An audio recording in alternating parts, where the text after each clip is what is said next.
සුබ දවසක්. පරිසරයක් කිව්වේ බොරුවක් ආව වුණා මේ බයිබලයේ අදාරණ ගම. ඔබත් දැනගන්න කැමතිද මේ බොරුව මොකක්ද කියලා? ඒක තමයි කියන්නේ. යෝහන් 7 වෙනි පරිච්ඡේදයේ 52 වෙනි පදයේ කියනවා ඔහු උත්තර දෙමින් ඔබත්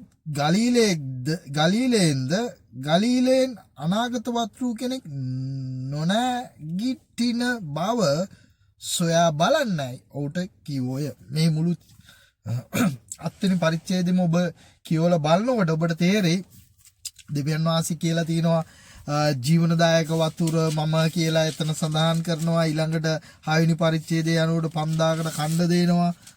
6 වෙනි පරිච්ඡේදයේ 5000කට කන්නලා දීලා මූද මත පයින් ගමන කියලා තියෙනවා. ඊට පස්සේ මිනිසුන් ලකුණු හොයනවා, ජීවන කෑම ගැන කතා කරනවා, ගෝලෙන් පසුබට වුණාම උන්ව ධෛර්යමත් කරනවා. ඊළඟ 7 වෙනි පරිච්ඡේදය ස්ටාර්ට් කරන්නේ යේසුස් වහන්සේගේ සහෝදරයෝ කියනවා මංගල්‍යයට යන්න ගියාම යේසුස් වහන්සේගේ සහෝදරයන් මංගල්‍යයට යන්න ඒගොල්ලන් මොනවද කරන්නේ? යේසුස් වහන්සේ ඒගොල්ලන්ට යන්න අරලා යේසුස් වහන්සේ මීට යනවා. සහෝදරයෝ කියනවා මේ ඔයා ඇවිල්ලා මේ මෙක්කිනින්නේ ඔයා ප්‍රසිද්ධිය මේ දේවල් කරන්න ඕනේ. යේසුස් වහන්සේ කියනවා මගේ කාලේ ඇවිල්ලා නැහැ මම මේ නස්ටොප් එකේ කියාගෙන යන්නේ මේක. එහෙම කියාගෙන ගිහිල්ලා කොහමද එන්නේ? ඊට පස්සේ යේසුස් වහන්සේ දේවමාලිගාවට ගිහිල්ලා ඊට පස්සේ දෙවියන් වහන්සේගේ වචනේ උගන්වලා දෙවියන් වහන්සේගෙන් ආපු කෙනෙක් බව පවසනවා. ඊට පස්සේ මේ යද්දි කියනවා නුඹලා සබත් දවසේදී මොකක්ද කියන්නේ ධර්මච්ඡේදනය කරනවා මම සබත් දවසේදී ඒ කියන්නේ සුවක මිනිසෙක් සම්පූර්ණයෙන් සුව කළා මොකද්ද වෙන්නේ කියලා අහනවා. ඊළඟට කියනවා පෙනීමේ හැටියට මෙතන 24 වෙනි පදේ කියන 7:24 පෙනීමේ හැටියට විනිශ්චය නොකරන්න ධාර්මිකව විනිශ්චය කරන්න කියලා ඕම විදියට ඇවිල්ලා ජීවනදායක වතුර මමයි කියලා ওই විදියට ඇවිල්ලා මෙතනට කොමාරි නිකොදෙමසුත් පැනලා උත්තරයක් දීලා පරිසරුන්ට මොකද්ද අපි කියන්නේ පරිසරුන්ව මේව කරන්න යනවා. නමුත් පරිසරය තව කෙනෙක් කතා කරලා කියනවා ඔබ ගලීලයෙන් ආපු අනාගත වස්තු නැත්නම් මේ ගලීලයෙන් අනාගත වස්තු ගුණ ඇවිල්ලා තියෙනවා කියලා. දැන් මේ පරිසරය ඇවිල්ලා හොඳට ඉගෙනගත්ත මිනිස්සු. හරිද? අරවද මේවද ඕවද කොම යන්න තියෙන හැම තැනම තියලා මේ මොලේ ඉඳලම දෙවියන් වහන්සේගේ වචනේ ඉගෙනගත්ත පරණ කිවිසුම කටපාඩමින් මතක ශක්තියෙන් කියන්න පුළුවන් කට්ටිය. මේ අයියලාට දන්නේ නැතු වුණා පරණ කිවිසුමේ අනාගත වස්තු කෙනෙක් හිටියා. යෝනා කියන එක්කෙනා ආවේ ගලීලෙන් කියන එක අමතක වුණා. මේ යෝනා ඉඳලා තින්නේ ගලීලේ නැත්නම් නාසරෙත් නුවර ඉඳලා ගාත් හේපර යන මේ ස්ථානයේ තමයි එයා ඉඳලා තින්නේ. එයා ඉඳලා තිබ්බට එතන ඉඳලා දැන් අපි දන්නවා යේසුස් වහන්සේ ජීවත් වුණේ නාසරෙත් වල. එතන ඉඳලා නික පයින් ගියාම පැයක නැත්නම් පැයක කාලයක් වගේ තමයි යන්නේ.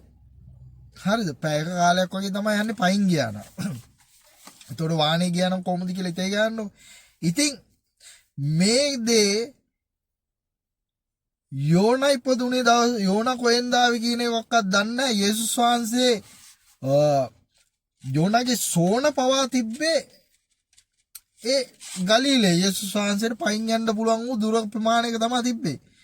දැන් අපි දන්නවා යේසුස් වහන්සේ එක්කෙනෙක්ට සමාන කරන කවුද? හැමතිස්සෙම දිවසිවරයෙක්ට සමාන කළා. මතේ පොතේ 12 වෙනි පරිච්ඡේදය 40 කියනවානේ. යෝනා ඇවිල්ලා මත්ස්‍යයෙක් පිටේ දවස් දහවල් 3ද රාවල් 3ද හිටියා. මනුස්ස පුත්‍රයාද පොළවේ ගැබේ දහවල් 3ද රාව 3ද සිටිනවා කියලා කියනවනේ. එයාට ඒ සමාන කරගෙන ඒ දේවල් කිව්වේ යේසුස් වහන්සේ. ඒතකොට මම ඔබට මේ දෙයක් කියන්න යන්නේ. මිස්ටර් පරිසවරු කියන හැම දෙයක්ම සත්‍ය නෑ. සමහර විට ඒගොල්ලන් ගොඩාක් ඉගෙනගෙන ගොඩාක් මේව කරගෙන ඉන්න පුළුවන්. නමුත් සමහර වෙලාවට ඒගොල්ලන් අර පෙනීමේ හැටියට විනිශ්චය කරන්න කියලා ධාර්මික විනිශ්චය කරන එක අමතක කරලා දානවා. ඒ හින්දා මම ඔබට දෙයක් කියන්නට කැමතියි. ලොකු ඔය සමහර විට ඔය දැන් පරිසුරු නැහැ. දැන් අනාගත වත්රුවරු කියයි, අරෙන් කියයි, මේවා කියයි, අරවා කියයි. ඒ වගේ කට්ටිය ඉන්නේ. දැන් ඔය වගේ කට්ටිය ආවම මේ දෙවියන් වහන්සේගේ වචනේ කියනකොට ඒක සැබෑවක්ද ඇත්තද කියන එක හොයලා බලන්න බයිබලෙන්. දැන් මෙතන එයා ටොම් පචයක් නෑරින්නේ. මොකක්ද අරින්නේ? ගලීලෙන් එහෙම කෙනෙක් ඉන්නේ කොහමද? යෝනාව ගලීලෙන්. යෝනාගේ සෝන තිබ්බ ගලීලේ. ඒ හින්දා මම ඔබට දෙයක් කියන්නට කැමතියි. අද දවසේ දෙවියන් වහන්සේගේ වචනය හදාරන්න ඉගෙන ගන්න. ඒ තුල ජීවත් වෙන්න උත්සාහ කරන්න. ඊයේ කිව්වා වගේ මම අර Tamanට තම කැමැත්ත දීලා තිනවා. සත්‍ය දේ තෝරගන්න. තමන්ගේ කැමැත්ත තම කැමයි පරිසවරුන්ගේ තම කැමැත්ත අනුව බොරු කිව්වා. හරිද? ඒ හින්දා කවුරු ගැන්නුවත් මේ ඇත්ත දේ ඔයලා බලන්න. යෝනා ගලීලෙන් ආපු කෙනෙක්. එයායි ගම තමයි ගාත් හේපර් කියන තැන තමයි එයා හිටියේ උතුරු රාජධානිය. හරිද? ඉතින් මේ ප්‍රදේශයේ හිටියේ කෙනෙක් තමයි යෝනා කියන්නේ. හරිද? ඉතින් මම ඔබට දෙයක් කියන්නට කැමති මේකේ මේ බයිබලයේ තියෙන ආකාරයට මම කියන්නේ අනේ බයිබලයේ තියෙන දේ වුණත් හරියට කියවලා හරි විදියට ඉගෙන ගන්න දෙවියන් වහන්සේ ඔබට ආශිර්වාද කරයි. මොකද අද දවසේ අපි පෙනීමේ හැටියට විනිශ්චය කරන්න ගිහිල්ලා අපිට ධාර්මික විනිශ්චය අපි මගහරව ගන්න එපා. මොකද දෙවියන් වහන්සේ අද දවසේ මම ඔබට දෙයක් කියන්නට කැමතියි. හැම වෙලේම අර පරිසවරු ගිය අර චර්මච්ඡේදනේ ඒගොල්ලන්ට කරන්න හොඳයි සබත් දවසේ. හරිද? නමුත් මිනිස්සෙක් සුව කරාම අවුල්. මම කියන දේ තේරෙනවද?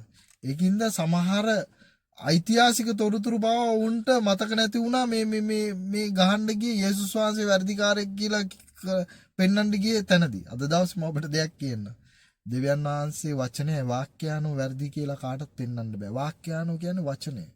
මේ වාක්‍යානු ගැන ඉගෙන ගන්න වාක්‍යය තුල ගමන් කරන්න ඔබ වචනේ තුල ඉන්නකොට දෙවියන් වහන්සේ ඔබව සත්‍ය තුල ඒ සත්‍ය ඔබව නිදාස් කරන්න යනවා. ඒ සත්‍ය ඔබ හරි ස්ථානට ගෙනියන්න යනවා. ඒ හින්දා ජේසු පීටයි පොණිපාඩි විඩයක් විනාඩි 7ක් ගියා. ජේසු පීටයි පාරිසවරුන්ගේ ටොඹ පච වලට අහු වෙන්න එපා. ඕකේ? දැන් ඉන්නේ ලොකු අනාගත වත්‍ර පොපටලා අනම්මනම් ඔක්කොම ටීචිල්ලා බීටිල්ලා අරේ කොලේ උපාධි අම්බානක ගාලා තියෙන කට්ටිය ඒ කට්ටිය කියනේවත් පොඩ්ඩක් බයිබලේ අනුව දේවල් තේරුම් අරන් ඉගෙන ගන්න. ඔබ සැමට ජේසු පිටයි සුබ දවසක්. ආමේන්.